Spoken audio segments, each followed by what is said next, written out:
Hello, everyone. Thank you for joining this session. My name is Ahmed Saleh. I'm a sales engineer working at Recorded Future, and I'm mainly covering the Middle East. So today's topic is going to be the hidden part of the internet, the dark web, or spotlight on the dark web.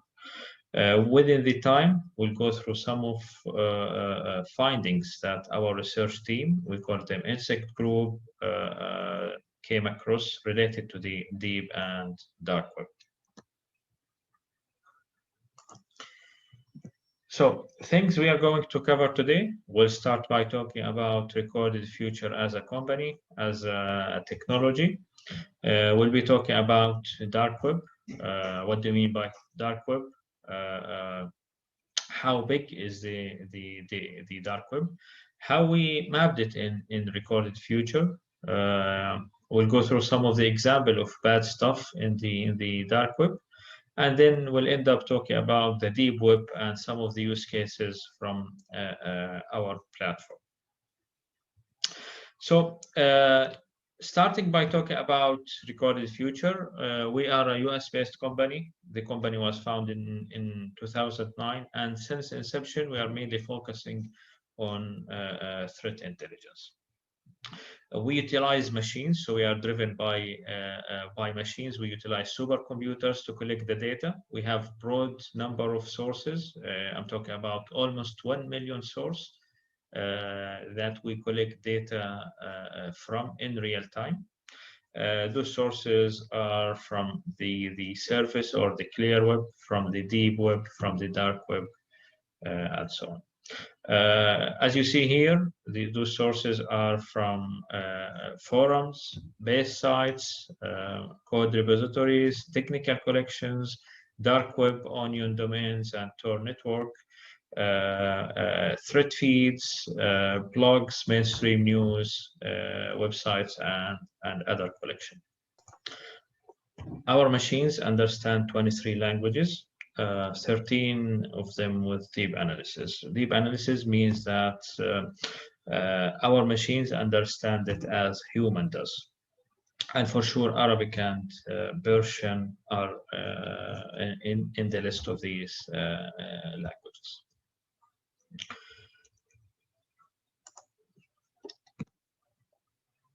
Now let's see how Recorded Future works. So on the left, we can see that we have a collection. Once we collect the data, we have this data in our database. I mean, we structure this data, we analyze it by applying natural language processing, and then we deliver it in one of these 4 delivery channels. We are talking about a portal that can be accessed. We are a SaaS solution, so you don't have to install anything at your end. You just need to access this portal and you can browse the intelligence. The same for the mobile application. So if you install the mobile app on your mobile device, then you can browse the intelligence wherever you are. We have a browser extension. So mainly, this is an add-on that can be integrated with the browser, and it will give visibility on all the IOCs that is there in any of the pages that you browse. Finished intelligence, so this is done by our human intelligence team. We call them insect group. Some of the reports, some of the findings, advisories, all of this will be done by our human intelligence. And finally, the API. So we believe that Recorded Future will be the central hub of the intelligence at each and every environment. So we thought that it's a good idea to push this intelligence to other solutions like SIEM solution, EDR, ticketing system, vulnerability management, and other solutions.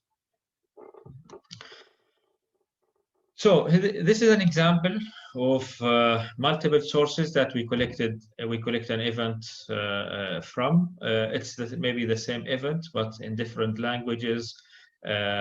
From different sources, from social media, from blogs, from technical feeds, and others.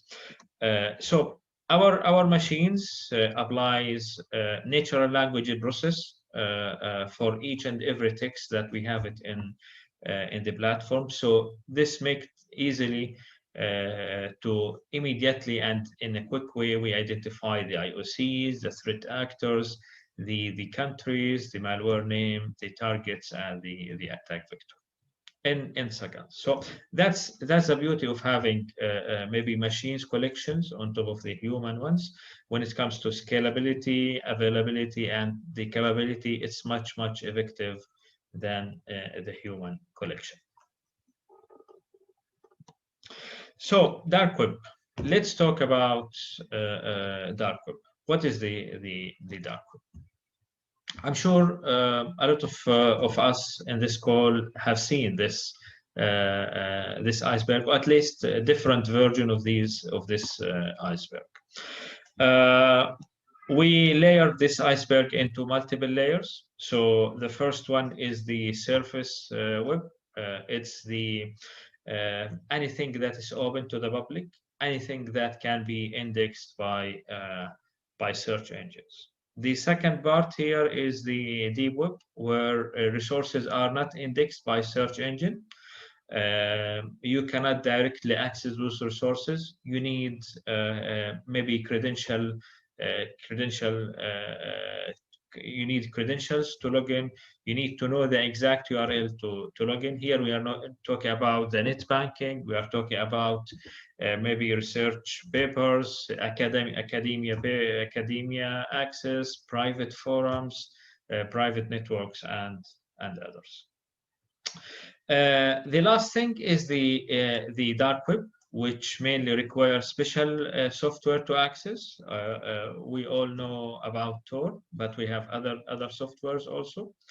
And this is mainly the focus in the dark web. You can see dark web markets, ransomware extortion sites, legal things, illegal things, illegal selling, illegal trading, and others. We'll explore all of these in the coming time.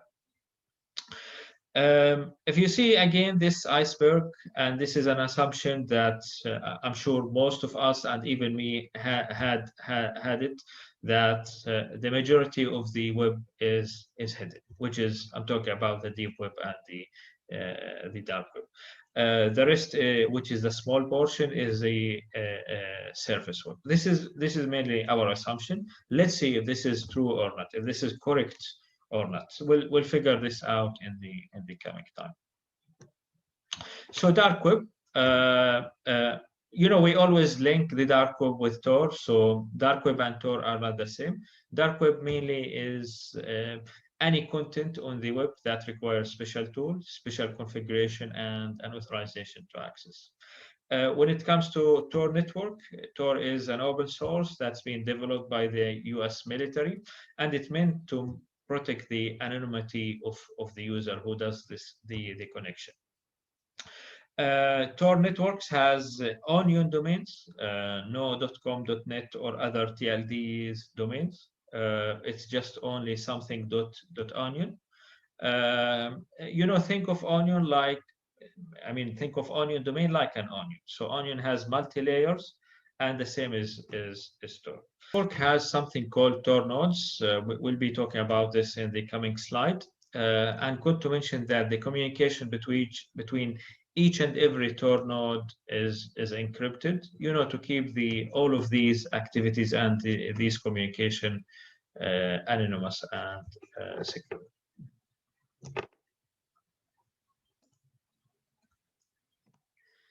So how Tor network works? First, the Tor network uses Tor nodes as we spoke, and they use the what do we call the onion routing to preserve the anonymity of the communication. Two main parts here is the entry node and the exit node. In here, we'll see that number 1 is the entry node, and number 9 or node number 9 is the exit node. Let's say I'm Bob. I'm sitting here, I'm accessing, I need to access Tor and to browse site A. So first I need to get a list of all of the Tor nodes that I need to access, or I need my connection to go through. So there is a directory service where I need to request a list of all Tor nodes from this directory services having at my end, and then direct the connection to one of these Tor nodes, starting by the entry node. So we'll start the connection by going to node 1 and then going to node 5 and then going to node 9. And as I said, node 9 is the exit node. So node 9 will redirect the traffic to site A. Now, it's good to mention that all of this traffic is encrypted except from the exit node to the destination website. For example, number 5 here, Tor number 5, have the visibility on the source, which is Tor number 1, Tor node number 1, and have the visibility on the destination, which is Tor node number 9. However, Tor number 5 will not be able to know, or does not have visibility, that Bob is the sender or the initiator of the communication. Tor number 9 does not have the visibility and does not know that the entry node was Tor number 1. So this is a completely randomized selection.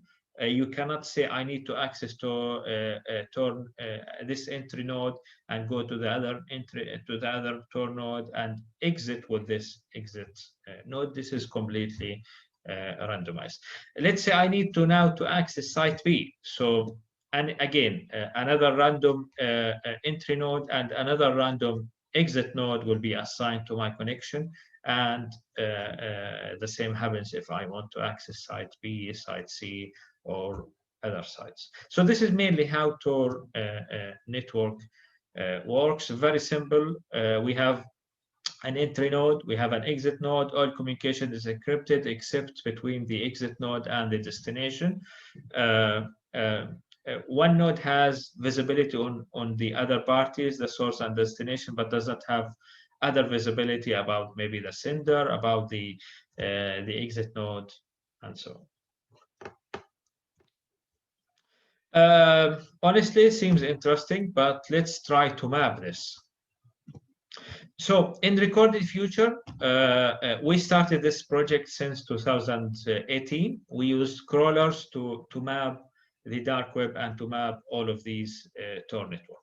So we utilize these crawlers to crawl and grab everything. We didn't stick with data related to our clients. We didn't say that this is a good data or this is a bad data, but honestly, we included any data regardless if it's useful or not. So we use something called hidden wikis. So hidden wikis are directories, or it has a list of links related to other Onion and other dark web sites. Those wikis have links to maybe ransomware extension sites, dark web markets, whatever, any Onion site. So when we started with the wiki, we clicked on each and every single link in this hidden wiki. And if so once we click on a link, if the destination link is up, again we crawl this new site and click on each and every link on this second site till the end where there is no any other link in the final or the last page that we browse. Again, Recorded Future has a historical data of almost 10 years. So we also looked for the Onion pages and the Onion URL that already index in our database. So how do we see links different when it comes to the clear web compared to the dark web? As you see here on the clear web, we saw millions of inbound links linked to those sites. So we are talking about inbound links, which is a referral between a website to others. You know, when you share a link in Twitter or in any forum, this is considered as an inbound link to other or to the destination websites. So we saw lots of we saw lots of links actually linked to social media, links from Google, from search engines, from blogs, from news websites, and from other sources. So pretty much huge number of collections and huge number of links that we found when it comes to clear web. So honestly, in the dark web, we saw that the number is much smaller than what we have seen in the clear web. The highest inbound link, which is mainly related to one of the popular dark web market, is only 3,586 link. So comparing this 3,000 to maybe 8 million, 8.7 million is nothing. If we look into the top 8 onion sites that is famous to the criminal community in the dark web, we can see the maximum inbound links was 15, and with an average of 8.7 inbound links per site. It's pretty much lower number than what we are seeing or what we saw in the clear web. Again, we visualize this in another way. So as you see here, this is a very nice visualization. I liked it, honestly.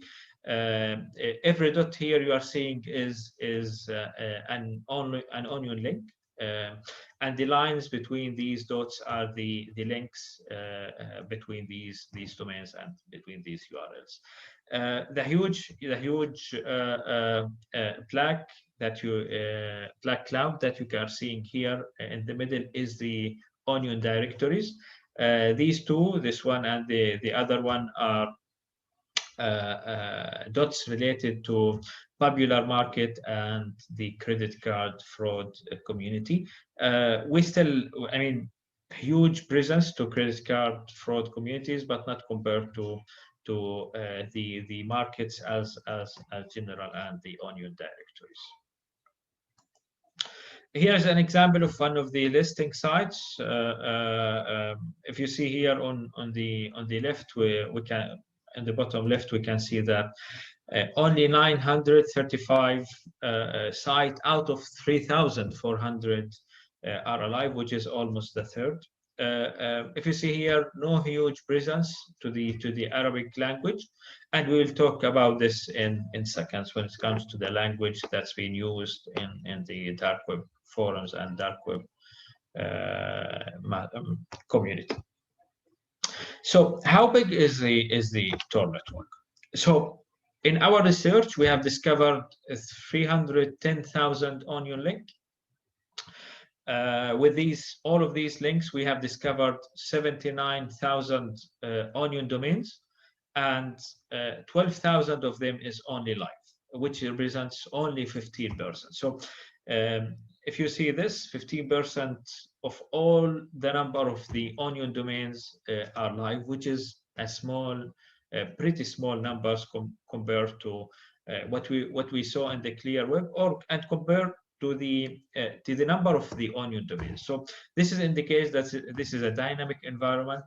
It's not stable, and when it comes to availability wise, it's not the availability is less compared to the availability of the and the stability of the clear web sites. Normally, you know, those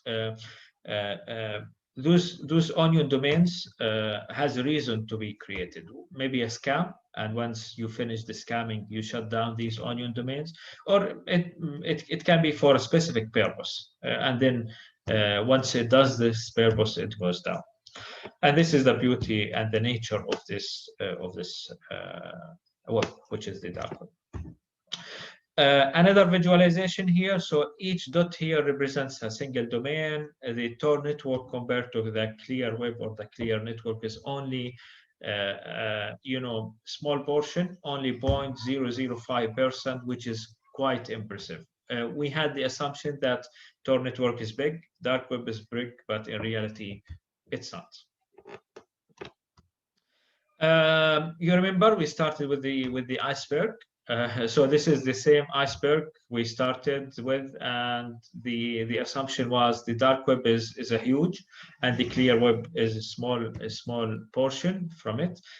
But in reality, it's the opposite. This is not correct. So small, tiny portion from the iceberg is the dark web and the deep web, and the huge portion, or the remaining portion, which is on top of the surface, on the top of the surface, is the clear web, or the web that can be indexed by the search engines, which is again quite impressive, because all of us has the assumption that this is the opposite.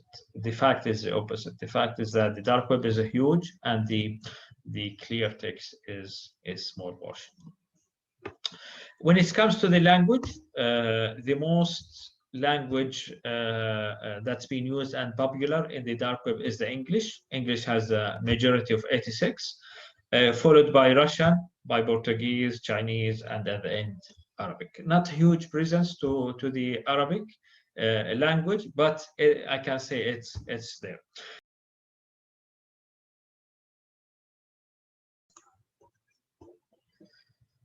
So let's talk about some interesting stuff. Some of the data that we found from the dark web. Some of the bad stuff, if we consider it as bad, it is bad. Let's see those findings. So first, I'll start by saying that scams are very popular in the dark web, especially the type of squat scams. You know, the type of squat where you change a letter, or you reorder letters for the domain. And honestly, this is very popular because the nature of the onion domains. So onion domains is not like whatever, abc.com, cnn.com, or any site. It has a long string of letters and numbers, like think of abc dfg 123 xyz.onion. That schema makes it vulnerable to type squat domains. I can reorder the letters. I can put A before C, C before M, and it will not be obvious to the user who's accessing these onion sites. So the type of squats happen here. They do this type of squat onion domain. They reorder the letters, and they claim that this is the original and this is the right sites. Honestly, with this behavior, that's if you try to access the dark web or this onion site, that makes you feel that you don't have the confidence once you access. You don't have the confidence once you access those onion domains. You think twice before you access those domains, because honestly, you don't know if you are in the right place, on the right onion domain, or you are on the fake one.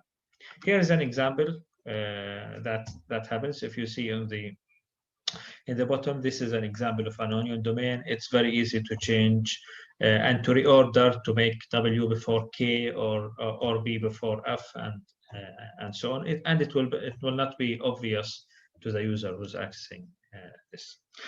So this is a funny example, honestly. A threat actor who was scamming people for almost he claimed that this scam has been for almost 4 years. He has, imagine, 800 onion domain. Those are tab squad domains in his onion network. And after 4 years, he admitted that he got 200 bitcoins because of these scams. Today, when I'm recording this session, the price of the Bitcoin is 52,000. So imagine he got 10 million US dollar just by scamming the network. And the funny thing, if you read at the end, at the bottom here, you can see that he posted the actual right domain, and he's now redirecting people to to the actual site that he used to scam during the last 4 years. Funny thing. Another example related to marketplace here. In marketplace, and I'm talking about dark web marketplace, you can buy legitimate things and illegitimate and illegal things. We are talking about drugs, gold, as you see here, cards, malwares, softwares, and others. All of these dark web markets nowadays, they use cryptocurrency to buy things or to allow you to buy things. Actually, they use Bitcoin, Monero, and others. Honestly, not much Bitcoin now due to the fact that it's not entirely anonymous, but it's still there. One of the famous dark web marketplace was called Silk Road. It was one of the famous and one of the first dark web place in the dark web. It was, as I said, called Silk Road, and this has been taken down by a mistake that has been done by one of the admins. The one that you are looking here is called Empire Market. It was, again, one of the biggest, but it's been shut down, I think, back in August 2020, I think. Yes. So it was shut down by something called exit scam. So what do we mean by exit scam? Let's see here. Exit scam means that one of the admins, or maybe all of the admins, will decide to run away. They will decide to leave. They take all of the funds, all of the money, and they leave. And that's what happened with the Empire marketplace. Here you can see an email from one of the Empire admins, Empire marketplace admins, who sent to all of the marketplace users, apologizing for what other admins have done. They basically they talk everything and they run away. And mainly those guys, they stole all of the money in every and each wallet, and they decided to shut down the marketplace. It's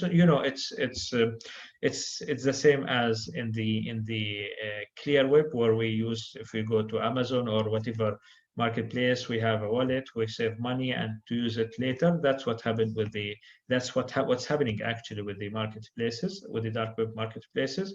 So those guys, they took everything in the wallets and they left. That actually indicates how untrusted those areas and those marketplaces. The funny thing that we saw is the ransomware as a service. We saw it popular in the dark web. It's now available. You can purchase and operate a ransomware without even having any programming language, any skills. You just need to decide which target you want to attack. You decide which text you want to show after encrypting the files, and you decide how much you need for the ransom. The funny thing here is that they also provide you with a dashboard. It's a kind of analytics dashboard where you can see how many clients have been impacted with this ransomware, what are how much payment you have received, how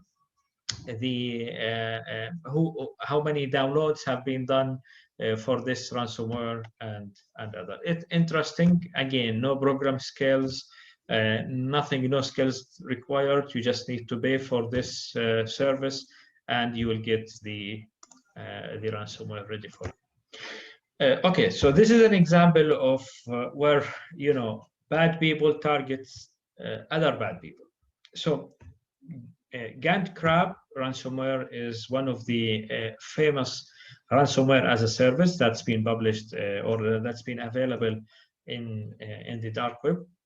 One of the threat actor created this software, and he claimed that this is a cracked version from the original Gantt Crab ransomware. So if you take this software, if you try to create a ransomware and target other people, you will be impacted with, or you will install in the background a crypto miner, which you will utilize your resources to do mining for the crypto currency. So again, the game here is that even bad people targets other bad people. And this is the example where this cracked version of malware has been published. This indicates how those cracked versions are very malicious. Imagine, I always saw people who are using cracked antivirus. So imagine it's the same cracked malware or even cracked antivirus. All of these has backdoor, has something in the background which is running and which impacts the victims. Some of the facts or key takeaways. So Tor is not big as expected. It's tiny compared to the surface web. Onion sites are not organized well. Lots of downtimes. We saw only 15% of these onion pages are up, which is very, very small number. Scams are still popular. It's a threat to not only to normal people, but it's also a threat to bad people. English speaking chatters and forums have the majority of the dark web. Russian, Chinese, even Portuguese have moved to the deep websites, which is outside the Tor network. We saw lots of their presence in Telegram, for example, in Discord or the secure messaging platform. So what can we find on the deep and dark web using Recorded Future platform? The first thing is the credential dump. So again, because we crawl data from almost 1 million source, we have visibility on most of these data dumps that's been published in the dark web and even the clear web, like best sites and others. So we have a huge collection of these data dumps. As you see here, those are examples from different sources, from open web, dark web, and others. Honestly, here we don't claim that the database for a client has been leaked. However, here we can see that maybe people from your organization or one of your employees is registering in third-party website using his business email, which should not be done or should not be the case. The amount of the data dumps that we have is huge. For example, in this document only, we have, as you see here, we have 28 million record from these data dumps, and the number is much greater if we increase the time frame. The second capability or the second collection that we have or we found is the phishing templates. So this is very, very popular. You can get for free those templates, or even you can buy it with a small amount of dollars. I'm talking about templates maybe for bank statement templates, bills, even mimicking the sites or templates for specific sites. And you can use it to look like this is the original document or this is the original sites, and trick and fish other people. Pre-built malware for sale. Not huge amount of data like this, but mainly malwares for Android and mobile devices. Ransomwares are very, very popular to be sold in the dark web. And as we discussed, everything now is moving to be as a service. So malware as a service, or even ransomware as a service. Lots of discussions about zero-day exploits, offering those zero-day exploits for sale. A huge number, I mean, a huge amount. You need to pay extra money to get these type of zero days. And honestly, here we spoke about how trusty are those sources, so you cannot confirm if this is an actual 0 day or this is a fake one. In recorded future, we have a capability to cache everything. So once we collect the data, we have a cached version from this data. We don't purge the data. However, we have it in a cached version, which allows you to go back to these data, avoiding putting yourself in a risk by accessing these dark websites, or even if the source has deleted those information, we still have cached version from this data.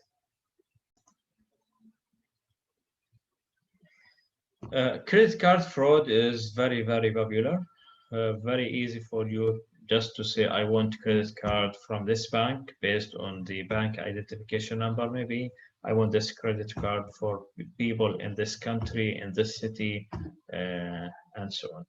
And you can buy it in a cheap price. Plus, there are lots of threat actors who are mainly boasting credit cards with full number, CVV, expiry date, and you can immediately use it. Credit card fraud is not meant to be popular only in dark web. However, it's popular in dark web, in deep web, and even in these secure messaging platform like Telegram, for example. This is an example for selling databases and selling VPN accesses, and this is a real example for a client in the Middle East. Here, someone is offering or selling an access to for VPN admin access for telecom companies, and this is mainly from a forum called the Red Forum. However, we have the data in our platform, and our machines were able to collect the data after and to put it in our platform after 1 minute only. You can still go to the forum thread and exactly read what's happening there, what chatters have been discussed and mentioned in the forum. You can track the activities, who's interested to buying, if this data has been sold or not, if there is a sample from the data. All of this you can get it from the cached version that we have, saving you and avoiding and helping you not to access the dark web directly.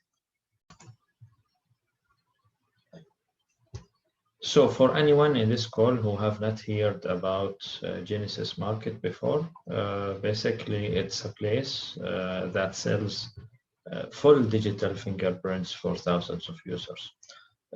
It's available in the dark web and also in the deep web.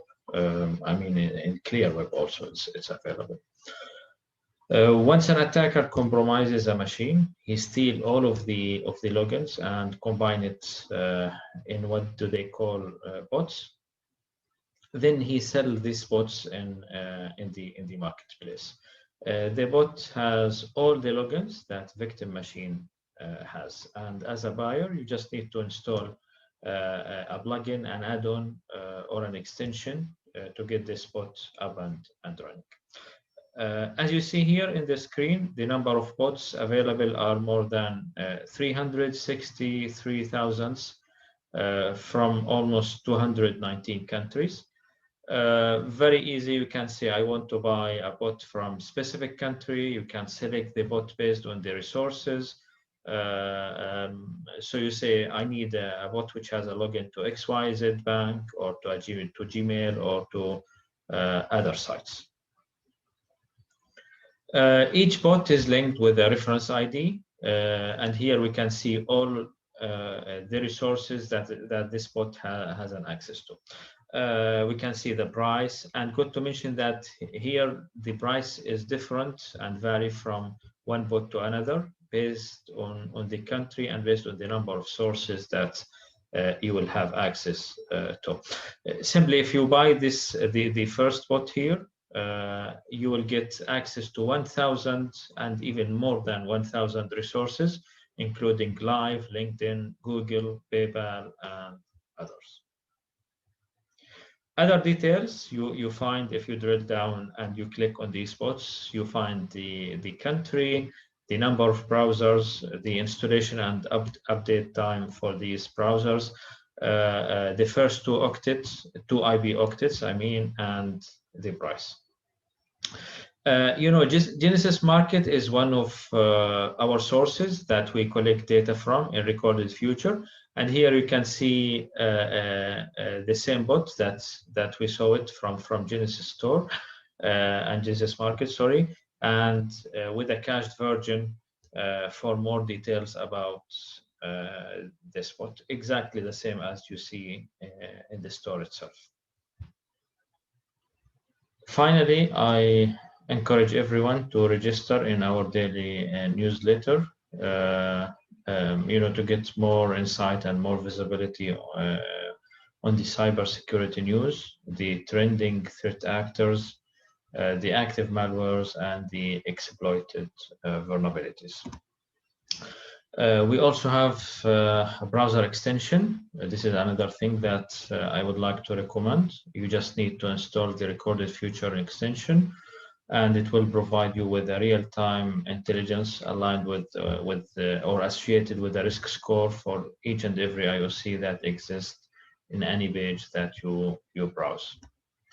The two links are here for the Cyber Daily and the extension, some of our other useful resources. And if you are interested in a demo, feel free to access this link and request for a demo. With that, I'd like to thank you so much for listening, and hopefully we can get in touch soon. Thank you so much.